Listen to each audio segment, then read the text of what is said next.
다들 안녕하세요. 프로토 91회차 토신 정보방 환급 인증합니다. 당첨금은 세후 금액인 거 알고 계시죠?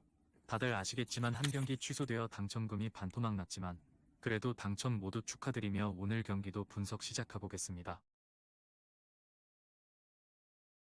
금일 첫 번째 경기 이라크 대 일본 분석 시작해보겠습니다. 이라크는 라시드의 결승골과 후세인의 추가골이 터지며 인도네시아를 잡았다.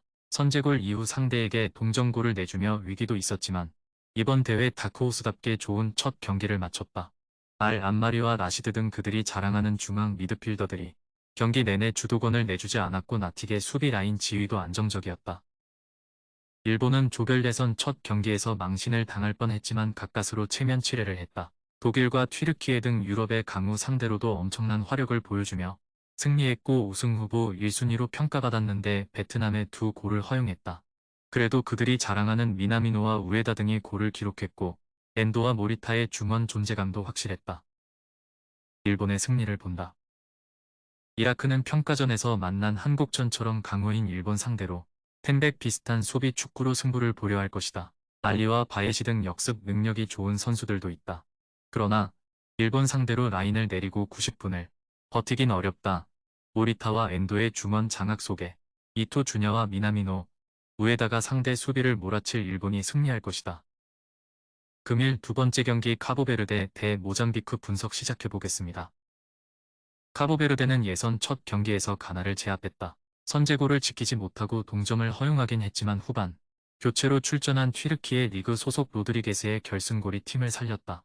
세네갈과 코트디부아르 등 우승권 팀들에 비하면 전력이 약간 떨어진다는 평가도 받았지만 실제 경기력은 매우 좋았는데 몬테이로와 두아르테가 중원을 장악했고 로페스가 버틴 수비도 탄탄했다. 모잠비크는 한시드 팀인 이집트 상대로 대회 첫 경기를 치렀다. 선제골을 내주며 끌려간 경기였고 점유율에서도 상대에 압도당했지만 후반, 초반 연속골을 내주며 승점을 따냈다. 종료 직전 페널티킥을 내주며 승점 한 점 추가에 그치긴 했지만 만만치 않은 전력임을 보여주며 16강 진출 의지를 보였다. 카보베르데의 승리를 본다. 모잠비크가 이집트 상대로 두 골을 뽑아내며 안정적인 골 결정력을 보여줬지만 중앙의 존재감은 그리 크지 않았다. 두아르테의 수비 지원 아래 몬테이로가 경기의 주도권을 점차 가져올 것이고 카브랄과 베레가 문전 침투로 기회를 노릴 카보베르데가 승리할 것이다. 금일 세 번째 경기 베트남 대 인도네시아 분석 시작해보겠습니다.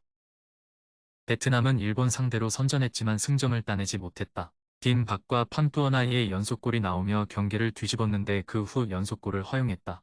트루시의 감독 부임 이후 그다지 인상적인 경기력을 보이지 못했는데 최강 일본 상대로는 선전했다. 타이손과 응구엔 투아난이 중원에서 적극적으로 공격에 가담하며 기회를 만들었기에 이 경기도 선전이 예상된다. 인도네시아는 이라크에 패했기에 이 경기에서 또 패하면 탈락이 유력하다 때문에 동남아시아 라이벌인 베트남 상대로 무작정 라인을 내린 수비적인 경기 운영을 하지 않을 것이다.